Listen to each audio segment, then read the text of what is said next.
से परमात्मा कहते हैं जैसे कुंभ कुमार का ऊपर चित्र अनूप और वस्तु तामद है नहीं जैसे जल बिन कूप। एक बहुत सुंदर घड़ा मटका रखा है जग मिट्टी का और उसके ऊपर बढ़िया चित्रकारी कर रखी है और वस्तु उसमें है नहीं। और एक सिंपल सा घड़ा उस पर चित्रकारी भी नहीं और वो शीतल निर्मल जल से भरा हुआ है।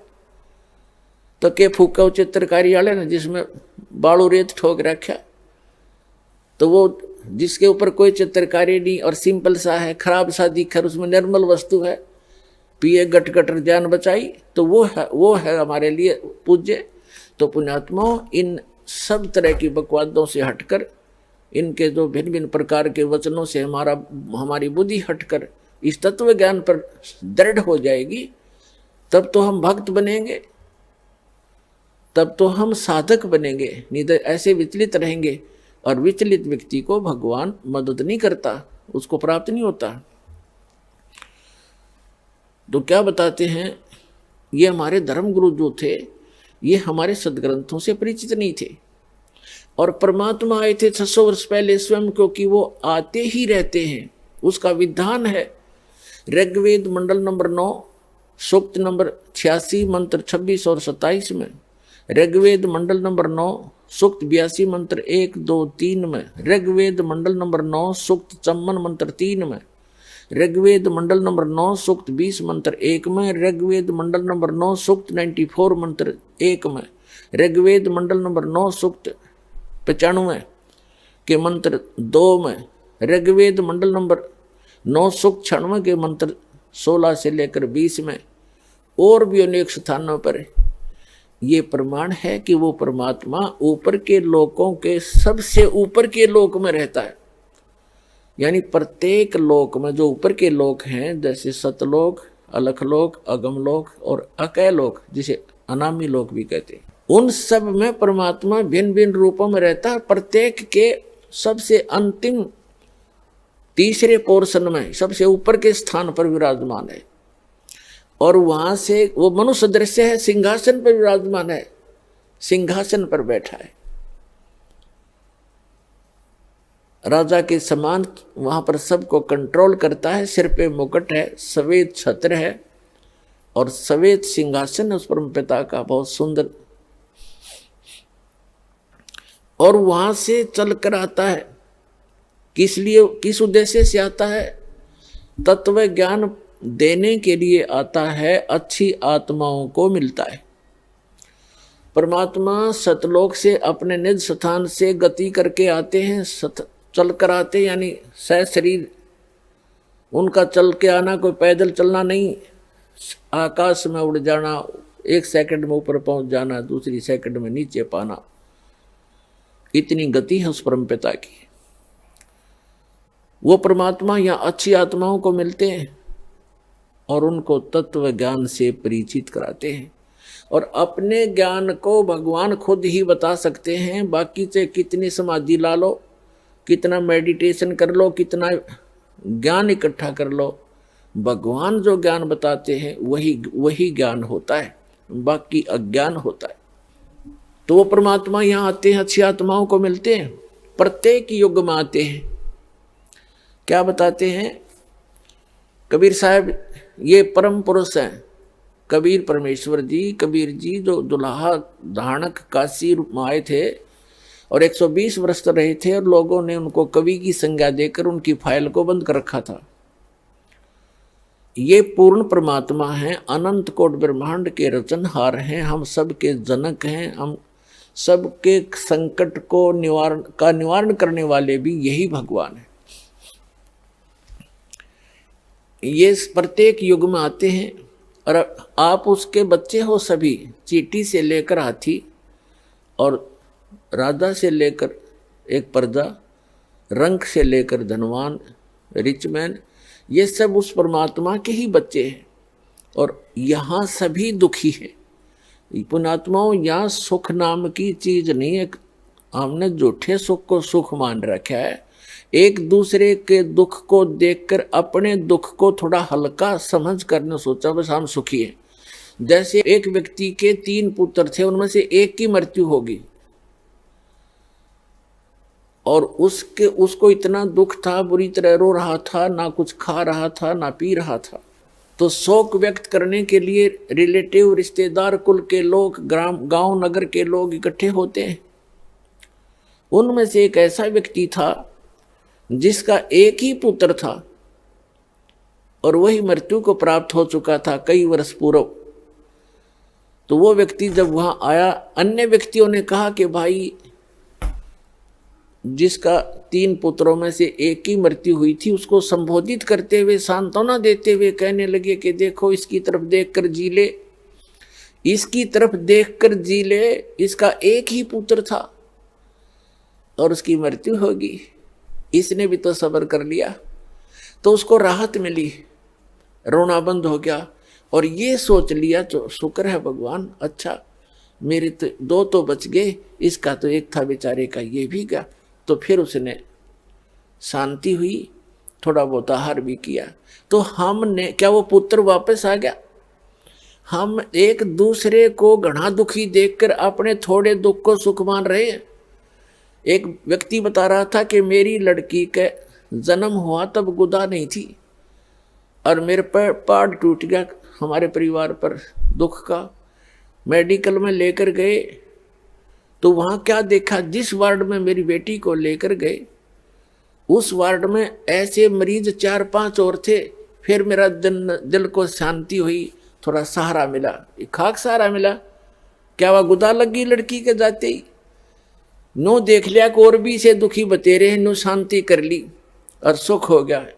तो परमात्मा कहते झूठे सुख को सुख कहे, ये मान रहा मनमोद, ये सकल चबीना काल का और कुछ मुख में कुछ गोद। इसे गंदे लोक में रहकर आप फिर भी सुख ढूंढ रहे हो? यहां सुख नाम की चीज नहीं है। अभी तक तो हमें कोई पता नहीं था, इसका विकल्प नहीं था। पुण्यात्मा, ऐसा जीवन जीना हमारी मजबूरी थी, कोई विकल्प नहीं था। अब परमात्मा ने आके विकल्प बताया, वो हमने सुना नहीं, क्योंकि नकलियों ने सुनने नहीं दिया। नकली गुरुओं ने जो आज भी पंजे अड़ाना चाहते हैं, लेकिन अब इनके पंजे उखड़ जाएंगे, अब नहीं टिक पाएंगे ये, क्योंकि जनता शिक्षित है। अब जो प्रसंग चल रहा है, परमात्मा कहते हैं झूठे सुख को सुख है, ये मान रहा मनमोद, ये सकल चबीना काल का कुछ मुख में कुछ गोद। तो वो हमारे पिता हैं कबीर परमेश्वर जी, वो हमारे लिए भटक रहे हैं। कबीर साहब कहते हैं मैं रो तू सृष्टि को और ये सृष्टि रो अमोहे। और कहे कबीर हमारे वियोग को ये समझ न सकता कोई। वैसे गरीबदास जी की वाणी है, कहे गरीब इस वियोग को समझ नहीं सकता कोई। कहने का भाव ये है कि हम उस सुखदाई भगवान की खोज में लगे हैं और उसकी खोज करते करते हम ऐसे अनाड़ी संतों के पास फंस जाते हैं जिनको कह का पता नहीं, दाढ़ी मूछ बढ़ा कर लाल पीड़े कपड़े पहन के ऐसे बैठ जाते हैं गुग्गू बन का। हमने सोचा बड़े विद्वान होंगे, बड़े पहुंचे हुए संत है। तो ये काल के दूत ठोर ठोर बैठा रखे इसने अपने, और भगवान आते हैं हम उनकी सुनते नहीं, क्योंकि उन काल के दूतों से घड़े प्रभावित हो चुके होते हैं। कोई 10 वर्ष से लगा है, कोई 20 वर्ष से, कोई 5 वर्ष से, वो सेट हो गया क्योंकि ग्रुप बन गया। उनकी सब एक जैसी विचारधारा है। उस विचारधारा से हटकर कोई ज्ञान सुनने को मिलता है तो हम विरोध कर लेते हैं। दुर्भाग्य हमारा। ज्ञान को सुनना चाहिए, गहराई तक जाना चाहिए, निष्कर्ष निकालना चाहिए, फिर अच्छा लगे तो स्वीकार करो, ना छोड़ देना चाहिए। पहले ही विरोध करने लग जाते हैं, झगड़ा ठान लेते हैं। ये क्रोथा कांड इसी का कारण था। इन दुष्ट लोगों ने अपनी दुकानें बंद होती देख कर ये जुल्म करवा दिया, झूठे प्रचार करवाया और 21 महीने तक इस प्रचार को बंद करा दिया। कीड़े पड़ा कर इसे व्यक्तियाँ का तुम्हारे सामने दिखा दूंगा ऐसे जालिम लोगों को। आप बुराई करें, अपने चंदा इकट्ठा करने के चक्कर में उन जनता से कोई लेना देना नहीं, कोई भाड़ में जाओ। और एक परमार्थ का काम शुरू होता है, परमात्मा ने आके शुरू किया था, उनका इतना विरोध करा दिया था इन नकली गुरुओं, ब्राह्मणों, ऋषि मंडलेश्वरों ने, काजी और मुल्लाओं ने जीना हराम कर दिया था। लेकिन वो तो समर्थ थे, वो अपनी छाप छोड़ गए। उस समय ये अनमोल रतन देगे हमारे को, सुख संवेद देगे, जो जिसके सहारे आज दास ऊपर उठ रहा है। और इसके विषय में बताया है कि और ज्ञान सब ज्ञान डी, कबीर ज्ञान सो ज्ञान, और जैसे घोड़ा तोब कायब करता चले मैदान। परमात्मा का ऐसा ज्ञान है, ऐसा निर्मल ज्ञान है, ये निर्मल करे शरीर, और ज्ञान सब मंडलीक है, ये चकवे ज्ञान कबीर। और ज्ञान तो मंडलीक है, सीमित है, डिविजनल है, अक्षेत्रीय है, और चकवे माने चक्रवर्ती, all round, complete in all respect, complete spiritual knowledge जो कबीर भगवान ने दिया है, वो ज्ञान चकवे ज्ञान, चकवे माने चक्रवर्ती ज्ञान है उस कबीर साहिब का।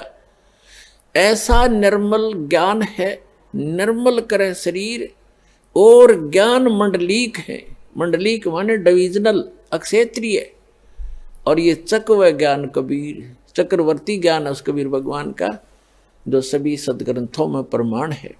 तो वो क्या बताते हैं, चारों युग में मेरे संत पुकारे, को के कहा हम हेल रे, हीरे माणिक मोती बरसे, ये जग चुगता ढेल रे।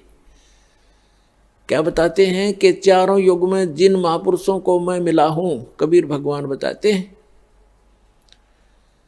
क्योंकि ये चारों युगों में आते हैं भगवान परमात्मा हमारे पिता, और हमें सतमार्ग देना चाहते हैं।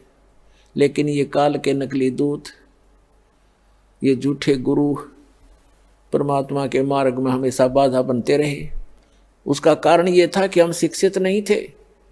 केवल एक वर्ग को, ब्राह्मण वर्ग को ही शिक्षा का अधिकार था, और उनमें इतना अभिमान हो गया क्योंकि आम जनता उनको दादाजी कहने लगी, उनको ब्राह्मण गुरुजी, उनके चरण धोएं, उनके श्रद्धा से। फिर उनने अपने एक वो बना ली, परंपरा बन गई, उसके पोते, उसके पड़पोते आगे फिर पढ़ताई करने लग गए। अब उनका रोजी रोटी का काम बन गया वो। तो उन्होंने ज्ञान था नहीं उनको। फिर भगवान जब बताने आया, जब बात कति बिगड़ती दिखी तो उन्हें सुनने नहीं दी और सुना नहीं। तो इसलिए मालिक ने ये समय सेलेक्ट किया, क्योंकि जो यह शिक्षा है ये बहुत खतरनाक है, हानिकारक है मानव के लिए। इसमें आदमी बेईमान बनता है, निर्लज्ज बन जाता है। आप देख रहे हो, अब थोड़ी सी शिक्षा होगी, ठीक से नौकरियां मिल गई हैं, और बकवाद करने लग गए। फिल्मों में देखो कैसे बेहुदे पढ़ाने लगे हैं, और चतुरता इतनी आ गई, भाई का भाई से प्यार रहा नहीं, माँ बेटे में आपस में खेचा तानी, बाप बेटे में खेचा तानी, भाई बहनों के मुकदमे कोर्टों में धक्के खा रहे। या चतुरता और अभिमान लाती है ये शिक्षा। इसलिए भगवान ने इसको टच नहीं होने दिया अपनी प्यारी आत्माओं तक। लेकिन अब कंपलसरी था, एक बार तो इससे बिगड़ेंगे, ये पता था मालिक को, बिगड़ेंगे, सुधार लूंगा, क्योंकि मेरी आत्मा है, परमात्मा के लिए भटक रही है, इनको ज्ञान होगा, फिर सुधर जल्दी जाएंगे, बेशक बिगड़ गए। लेकिन ऐसे उपकरण बनवा दिए दाता ने, इंटरनेट के system, television system, projector system, ये मनुष्य की सोच नहीं हो सकती। ये भूल जाना आपके, ये मनुष्य बना देगा। ये पहले ना बढ़ाए, मनुष्य 4 लाख वर्ष, 40 लाख वर्ष हो गए यही धक्के खाते ने। एक रेडू में, एक छोटी सी बैलगाड़ी में, और 6 खच्चर जोड़ के, ये घोड़े जोड़ के उसने घसीटे फिरा करते थे ईब तक। और अभी तक हमने देखा, किसान परिवार में जन्म था दास का, कोई ऐसा औजार नहीं था जो फसल को ढंग से समय पर निकाल ले। एक झाड़ बोझड़ा काट के, गेहूं को ऐसे डाल के, गेहूं को काट के उसको ऊपर बैलों समेत घुमाए जाया करते, 1 महीने में जाकर सेट होते थे। 100 मन गेहूं मुश्किल से निकलते थे। अरे 100 मन गेहूं काट दे घंटे में, कट कट कट कट वो मशीन चल पड़ी। तो कहने का भाव ये है कि परमात्मा ने इसको कलयुग नाम दिया है। इसमें मशीनरी से काम चलेगा। या मशीनरी भगवान ने दिमाग दिया है जीव को। पहले ये मनुष्य यही थे, हमसे तो घने अच्छे थे, नेक व्यक्ति थे। पहले का इतिहास देखें तो कितने निर्मल आत्मा के व्यक्ति थे। तो कहने का भाव यह है, परमात्मा ने अब शिक्षा देना अनिवार्य समझा, और अब शिक्षा पाकर को छोटी सी पोस्ट बन गई, कोई IAS IPS, या कोई मंत्री MLA बन गया, या कोई जज बन गया। अब धरती तोल रखी सबने, सुनते नहीं, अपने से बड़ा किसी ने समझते नहीं। और पुण्यात्माओं, इस ज्ञान, जब ये ज्ञान होगा प्राणी को, इसको अपनी औकात का पता चलता है, तू क्या है और क्या करने जा रहा है, किसके लिए कर रहा है। ये किसी को हानि भी करने जाता है, अपने सामर्थ्य का दुरुपयोग करने से पहले वो फिर बहुत सोचेगा। अब आप देख रहे हो, छोटे से थोड़े बहुत किसी के पास पैसे हैं, बड़ी कोठी ले बना ली, बड़ी कार ले ली, और उनकी बहन बेटियां देखो कैसे एक बेहुदी औरतों की तरह कच्चे पर घूमती हैं बड़े शहरों में, उसको ये आजकल विकास मानते हैं। तो पुण्यात्माओं, ये विकास नहीं, ये नाश है इस मानव का। अब इसको परमात्मा ने ये इंटरनेट चलाए, घर बैठे भगवान अपने बच्चों को ज्ञान देगा, और घर बैठे वो भगवान को पहचानेंगे। शिक्षा इसलिए दी गई थी, और इस शिक्षा का घनी आवश्यकता नहीं थी हमें। अब पुण्यात्माओं, हमने उद्देश्य क्या लेकर पढ़ाते अपने बच्चों को कि ये नौकरी लगे। 2% बच्चे नौकरी नहीं लग पाएंगे, कहाँ लगाएंगे नौकरी? लगे फिर कमाओगा कौन, बाकी काम कौन करेगा? तो ये शिक्षा अनिवार्य है अब वर्तमान में, ताकि हम सदग्रंथों को खुद देख लेंगे और अपना जो काम करने आए हैं संसार में उसको करना शुरू कर देंगे।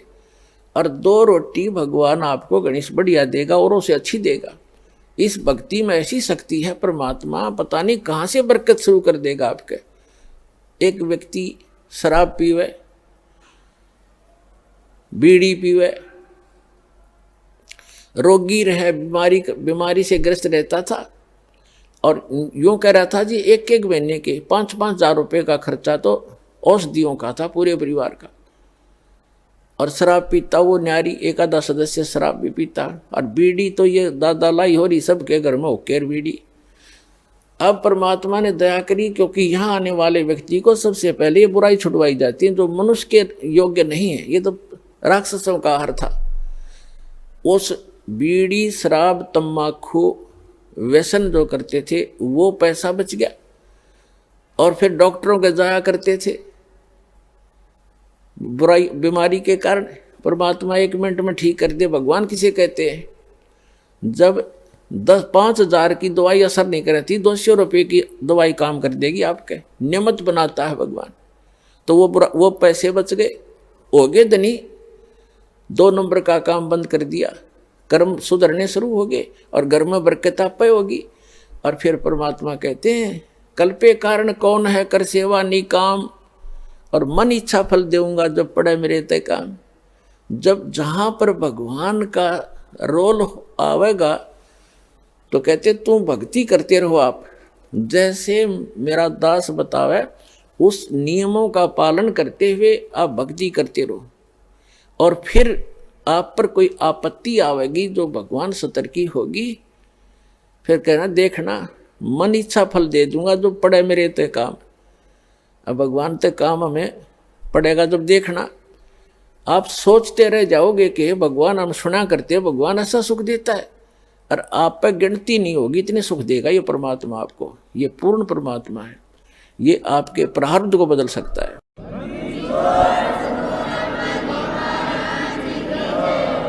तो क्या बताते हैं परमात्मा के चारों युग में मेरे संत पुकारे, और कूक कहा हम हेल रे, हीरे माणक मोती बरसे, ये जग चुगदा ढेल रे।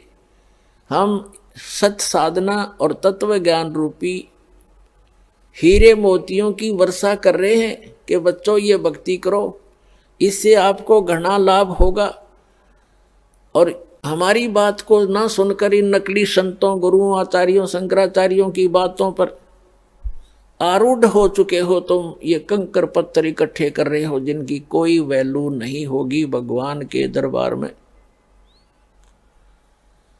पर भी लेन जात है दुनिया, हमारा ज्ञान किने ना सुनिया। अब पर भी लेन जाते हैं, कहीं हरिद्वार पर कुंभ का मेला भर गया, और कहीं इलाहाबाद में लग गया, या कहीं और गया जी प्रयाग में कुंभ के मेले भरते हैं ये। और वहां पर भी लेकर कल्याण चाहते। परमात्मा कहते हैं जहां आप स्नान करने जाते हो उस पर भी के समय कल्याणार्थ वो आपसे पहले वह मेंढक, मच्छी और कछुए पहले ही विद्यमान है, उनका कल्याण ना हुआ आज तक, वो वही धक्के खा रहे। तो परमात्मा कहते हैं पर भी लेन जात है दुनिया, हमरा ज्ञान की ने ना सुनिया। अब आगे बताना चाहते हैं परमात्मा के चारों युग में हम मेरे संत पुकारे, जिनको भगवान मिले उनमें से कौन कौन है। आदरणीय गरीबदास साहिब जी, आदरणीय धर्मदास साहिब जी, आदरणीय मुल्कदास साहिब जी, आदरणीय नानक साहिब जी, आदरणीय दादू दास साहिब जी, आदरणीय गरीबदास साहिब जी गांव छुड़ानी जरा झज्जर वाले हरियाणा वाले, आदरणीय गीसा दास साहिब जी गांव खेखड़ा जिला मेरठ उत्तर प्रदेश वाले, और आदरणीय स्वामी रामानंद जी काशी वाले, इनको वो परमात्मा मिले, इस दास को मिले। और पुण्यात्मा उन्होंने क्या बताया आकर के कि जैसे आदरणीय अभी आपको आज का जो सत्संग है, आज का जो समागम है वो किस उपलक्ष्य में है। दास अभी तक ये भूमिका ही बना रहा था। आज के सत्संग को आगे बढ़ाने के लिए आज का जो समागम है ये इस उपलक्ष्य में है कि इस जैसे फाल्गुन सुदी द्वादशी, फाल्गुन मास के उतरते की चांदनी द्वादशी दवास को दिन के लगभग 10 बजे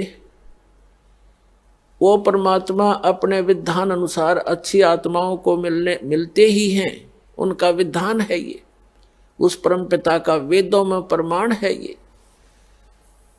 वो परमात्मा अपने सतलोक से चलकर आए जो काशी में धानक रूप में रहा करते थे, 120 वर्ष रहे थे। सहशरीर आए थे, मालिक के कमल के फूल पर प्रकट हुए थे कबीर भगवान। वो परम अक्षर ब्रह्म सत्य पुरुष एक शिशु रूप धारण करके काशी शहर के बाहर एक सरोवर में कमल के फूल के ऊपर आके विराजमान हुए थे, नवजात शिशु का रूप धारण करके। एक नीरू नीमा नाम के निसंतान व्यक्ति थे, पति पत्नी थे। वो स्नानार्थ गए थे, उस तालाब पर प्रतिदिन जाया करते थे और वहाँ उनको परमात्मा ने वो परमात्मा स्वयं बालक रूप में मिले। वो बड़े खुश हुए और उसका प्रत्यक्ष दृष्टा थे एक अष्टानंद नाम के ऋषि। ये देख रहे थे कि आकाश से प्रकाश का गोला आया, जबरदस्त बहुत ज़्यादा तेज था उसका, और अष्टानंद जी की आंखें एकदम बंद होकर खुली।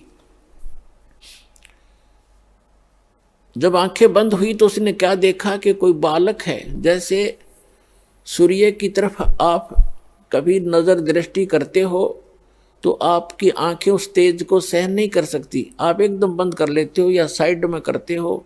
तो क्या देखते हो कि सूर्य का प्रकाश रहित आकार का गोला सा आपको दिखाई देता है, गोलाकार दिखाई देता है। वो प्रकाश रहित होता है उसका, और उसका आकार दिखता है।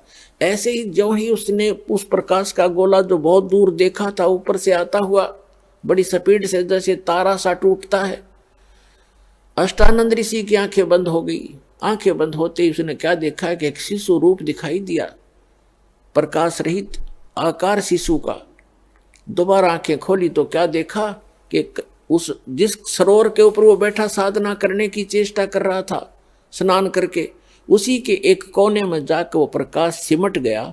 फिर अंधेरे में उसको कुछ नहीं देखा क्योंकि सुबह सुबह ब्रह्म मुहूर्त का समय था। वो चला गया उठ के अपने गुरु जी के पास उसका संग का समाधान कराने के लिए कि आज मैंने ये क्या देखा गुरुवर। उनके गुरु जी थे स्वामी रामानंद जी।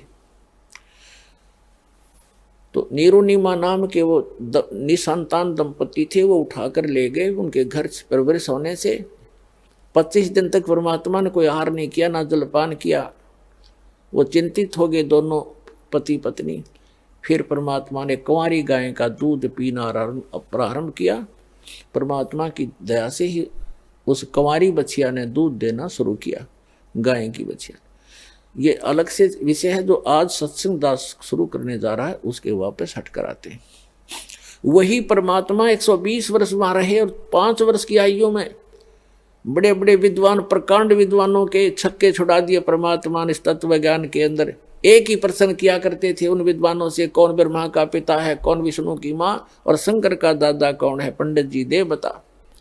सबकी टाएं टाएं फीस हो जाती थी, ये तो अजरो अमर हैं, इनके कोई माता पिता नहीं है। और हमारे सदग्रंथों में लिखा है, सच्चाई को ना सुनकर और ना ही खुद पहचान पाए और परमात्मा का विरोध कर दिया था। तो वो परमात्मा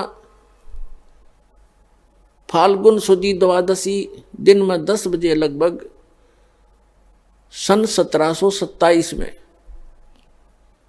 और संवत 1784 में, क्योंकि आदरणीय गरीबदास जी का जन्म संवत 1774 में हुआ था,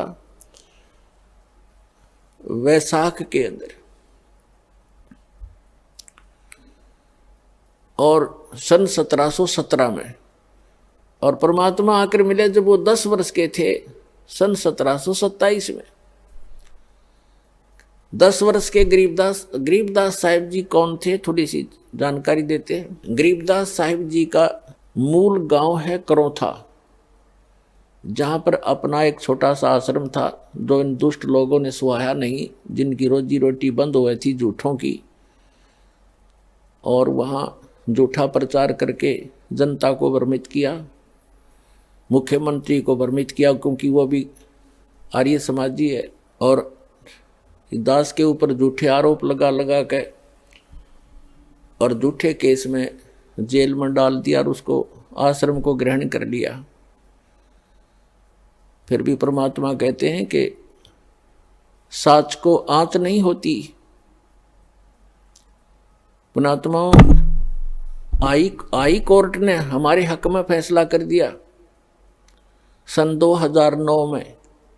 मुख्यमंत्री आर्य समाजी और आर्य जो हमारा विरोध कर रहे थे, आर्य प्रतिनिधि सभा हरियाणा वाले, वो दोनों मिलकर सुप्रीम कोर्ट पहुंच गए। देख इनकी अकल मारी जा रही।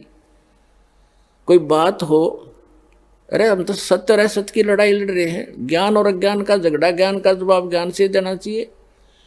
अब सुप्रीम कोर्ट में ऐसा मुंह पे थप्पड़ मार दिया परमात्मा ने उनके 8 वकील, 6 तो सरकार के, 2 उनके टॉप मोस्ट वकील कर रखे। हमारा ओरिजिनल वकील भी नहीं जा रहा था, उसको कोई काम हो गया अचानक, और परमात्मा के बच्चों को आश्रम दिवा दिया। इससे बड़ा चमत्कार पुण्यात्मा कोई नहीं हो सकता।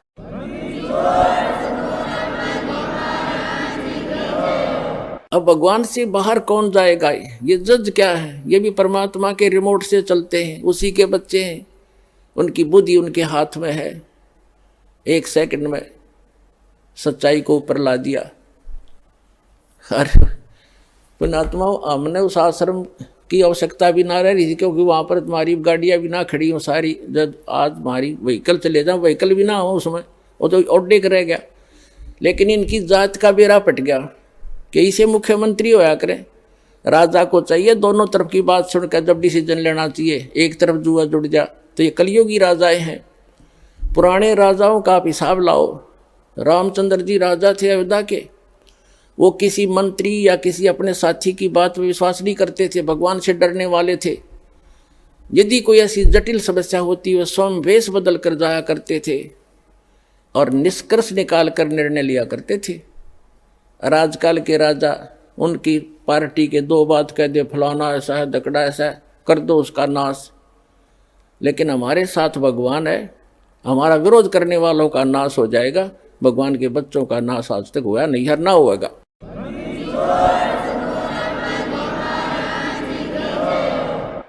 और हम ना किसी का बुरा सोचा और ना सोचते।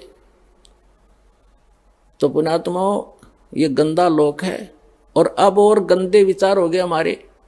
भगवान से डर रहा नहीं, और जब तक ज्ञान नहीं होगा अध्यात्म, तो भगवान से डरना छोड़ देता आदमी, और तभी मार खाता है। और ज्ञान होगा फिर, जैसे बच्चा छोटा सा होता है, वो कोई तार नीचे गिर गया हो लूज हो के, और वहां से कोई स्पार्क को ज्वाइंट हो, उसका स्पार्किंग हो रही है, उसको आतिशबाजी जानकर उसको भी पकड़ लेता छोटा बच्चा और मर जाता है। जब वो बच्चा सियाना होता है, उसका दिमाग सही काम करता है, तो फिर वो डर बताते हैं उसको कि इसमें बिजली हाथ मत लगाना। फिर वो बच्चा औरों को भी बचाता है कि इसके निकट ना जाना, स्पार्क है, बिजली है, इसमें मर जाएगा, आप भी बचाएगा, औरों को बचाएगा। तो इसी प्रकार जैसे कोई बच्चा कोई बोतल रखी है जिसमें विष हो और वो लगा के मुंह पे पी लेता, उसको पता ही नहीं, मर जाता है। तो पुण्यात्मा, जब उस बालक को ज्ञान होगा, बड़ा हो जाएगा, उसको लिखा है विष है, तो वो आप भी नहीं हाथ लाओ और दूसरों को भी नहीं लाने देगा कि इसके हाथ ना लगाना, इसमें जहर है। तो पुण्यात्मा, जो गलतियां आज हम कर रहे हैं, हम तत्व ज्ञान, अध्यात्म ज्ञान की कमी के कारण वो विष पान कर रहे हैं, स्पार्क वाला तार पकड़ रहे हैं, रिश्वत लेकर और चोरी करके, जारी करके, मिलावट करके और एक दूसरे को अपनी ताकत का दुरुपयोग करके सता के हम विष पान कर रहे हैं। और जब ज्ञान होगा, हाथ भी नहीं लावेंगे, चाहे कुछ भी हो, भूखे मर लेंगे पर बुराई नहीं कर सकते। जैसे कर का जहर का रंग होरी हो, कहो कौन तिस खावे राम रंग होरी हो। आदरणीय गरीबदास साहिब जी को परमात्मा मिले, फिर अध्यात्म ज्ञान दिया, आज उसी का प्रकरण चल रहा है, लेकिन बीच बीच में बहुत सी साइड कथाएं सुनानी पड़ती हैं, तभी सत्संग बनता है। आदरणीय गरीबदास साहिब जी को परमात्मा मिले थे, सचखंड लेकर गए थे, फिर वापस छोड़ा था, उन्होंने उस तत्व ज्ञान को प्राप्त किया परमात्मा से। परमात्मा ने उनकी आत्मा में कबीर जी ने पूरा अध्यात्म ज्ञान फीड कर दिया था। तब उन्होंने कहा था कि जैसे कर का जहर का रंग होरी हो, कहो कौन तिस खावे राम रंग होरी हो। कहते हैं आपके घर में होरी माने खुशी, जैसे आप होली मनाते हो, खुशी का दिन मनाते हो, कहते ये होरी नकली है, असली होली तो जब होगी तुम्हारे घर में भगवान की भक्ति होगी, सब दुख रोज टलेंगे। एक भक्त कह रहा था, जी हमने 11 वर्ष हो गए आज तक कोई त्योहार नहीं मना लिया इस शरण में आए। जब इससे पहले क्या था कि ऐसे कभी तो घर में किसी भाई की मृत्यु होगी, कभी चाचा की होगी, कभी ताऊ की होगी, ताऊ के लड़के की होगी, कभी बहन का बटेऊ मर गया, तो कभी बहन मर गई। तो ऐसे 11 वर्ष हो गए हमने कोई त्योहार नहीं मनाया, रोया करते बैठ के त्योहारों को। तो ये खाक त्योहार है। तो परमात्मा कहते हैं हमारी शरण में आओ, थारा रोज होली रहेगी। और जैसे बुराई तुम करते हो, जो बुराइयां करके धन संग्रह करते हो या किसी को सताते हो, ये तो ऐसा कर रहे हो जैसे जहर खा रहे हो। और जब आपको ज्ञान होगा तब कहते जैसे किर का जहर का रंग होरी हो। किर का माने कण, विष का एक कण भी कहीं पड़ा हो और आपको पता हो ये विष है, और विष की क्वालिटी गुण को आप जानते ही हैं।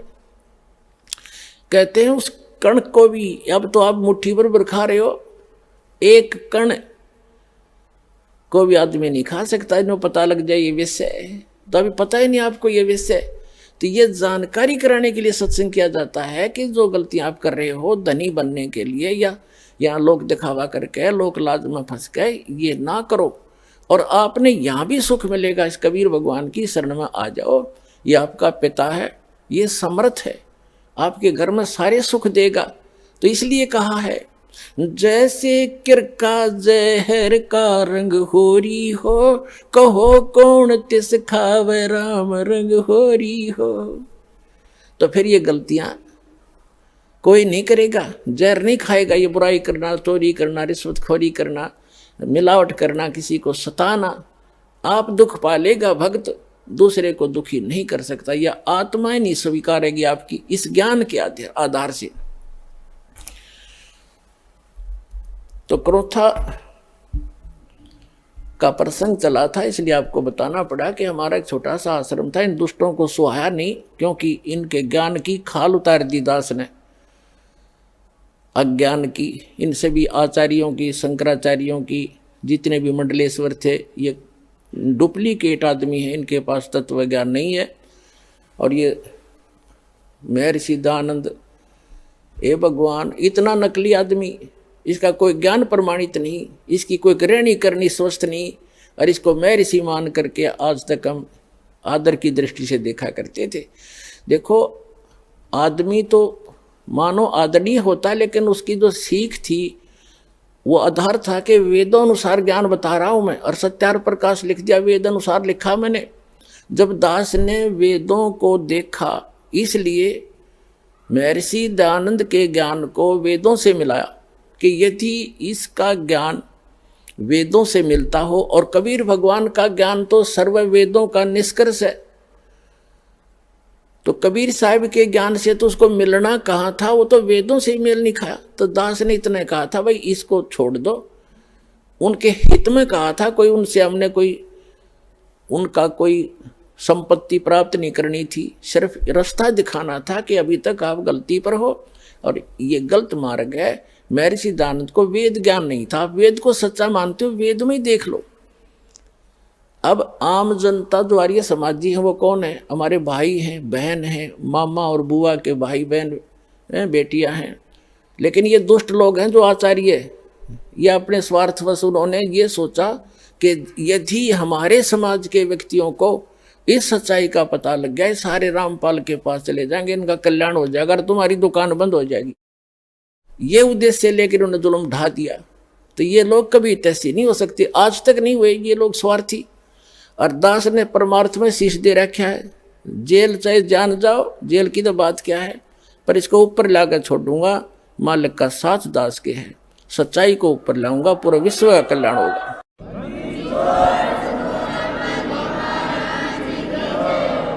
एक भक्त बता रहा था, बोला जी एक सतलोक आश्रम क्रोथा जो हमारा नहीं दे रहे, इनके साथ ऐसे बनेगी।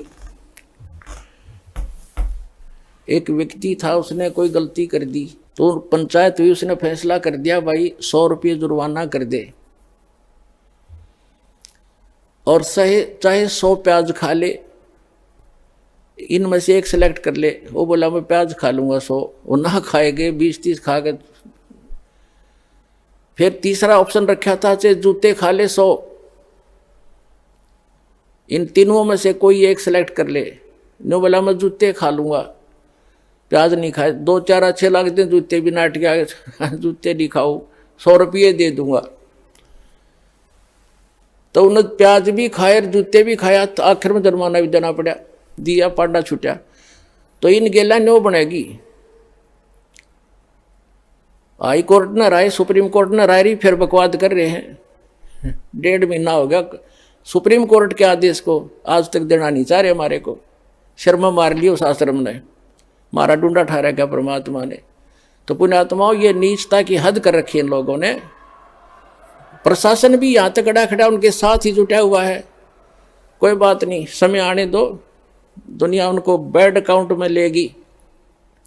इनने इतिहास बुरा कर लिया, आने वाले समय में कंस और रावण को भूल जाएंगे, इस मुख्यमंत्री को याद किया जाया करेगा उनके स्थान पर। यह ऐसा जुल्म कर रहा है। हमारा किसी से विरोध नहीं है, हम ना किसी राजनीति से को इच्छा रखते हैं, किसी राजनीतिक व्यक्ति से, ना राजनीति में हमारा हिस्सा है। हम एक धार्मिक संस्था चला रहे हैं और पूरे विश्व में जाएगा, इसको कोई रोक नहीं सकता। जैसे इस मार्ग का कोई विरोध करेगा, भगवान का मार्ग है ये, इसमें कोई बाधक बनेगा, वो अंधा गधा होगा, अंधा गधा। जैसे एक समय एक अंधा गधा रेल की पटरी पर खड़ा हो गया और उसने देखा भाई गट गट गट होता आ रहा है, कोई तुझे डिस्टर्ब करने आ रहा है। जिधर से उसने आहट सुनी उधर दोनों पैर कर लिए पिछले और दलुत्ती पिना ली कि मुझे कोई छेड़ेगा। होता राजा बना खड़ा था बीच में, उसने ये नहीं मालूम था कि तू खुद गलत स्थान पर खड़ा है, रेल के मार्ग में खड़ा है तू। जब ट्रेन निकट आई, उसने अपनी शक्ति दिखाई, दोनों दुलती चलाई और ट्रेन ने पटक कर टुकड़े टुकड़े कर दिया भाई। तो पुण्यात्माओं, इस परमात्मा कबीर जी के मार्ग में ये अंधे गधे हैं जो बाधक बन रहे हैं। समय आएगा, परमात्मा इनको वो सजा देगा, याद रखेगा इनकी कई पीढ़ियों तक, और पूरा विश्व याद करेगा ऐसे जालिम लोगों ने जो भगवान के मार्ग में बाधा करते हैं। इन्हें मदद करनी चाहिए। ऐसा परोपकार हो रहा है, लाखों लोगों के सुख हो रहे हैं, बुराइयां छूट रही हैं, समाज की कुरीतियां दूर हो रही हैं, इनको वो एक आंख नहीं सुहा रही है। तो पुण्यात्मा, ये तो थोड़ा सा पिछला दर्द याद आ गया था, वो काट है दास ने और सच्चाई बताई है। अब सत्संग सुनाते हैं। और पुण्यात्मा, हम तो आज भी किसी के बुरे के हक में नहीं, और ना हम बुरा कर सकते। कबीर साहब की हम शिक्षा पर चलते हैं, जो तो को काटा बो वता को बो तू फूल, और तोय फूल के फूल हैं वाको है त्रिशूल। हम बुरा नहीं कर सकते, ना सोच सकते। इतना जरूर है भाई, पागल कुत्ते से बचने के लिए लठोड़ी जरूर रखनी पड़े कि पागल कुत्ता काटे ना जा, मारा नहीं करते, दिखाण दो उसे। तो हम उस शिक्षा का पालन करते हैं। हमारा कोई बुरा करे हम सपने में भी नहीं सोच सकते, हमारे विधान में नहीं है। ना तो हम भी उसी माटी के बने हुए, हम भी गलती कर लेते। लेकिन हमारा भगवान रुस जाएगा अगर हमने किसी का बुरा किया। लेकिन वो कुणसानदा थोड़ा ही है। परमात्मा कहते हैं कि मेरे तो छानी है, उससे क्या चीज़ छुपा है वो सब जानते हैं। तो हम आज भी यदि वो आकर अक्षमा याचना करनी पड़ेगी एक दिन उनको, और नहीं तो भयंकर पाप के भागी हो जाएंगे। आज भी आकर वो अक्षमा याचना करेंगे और भक्ति करेंगे तो हम सहर्ष उनको आम बच्चों की तरह स्वीकार करेंगे।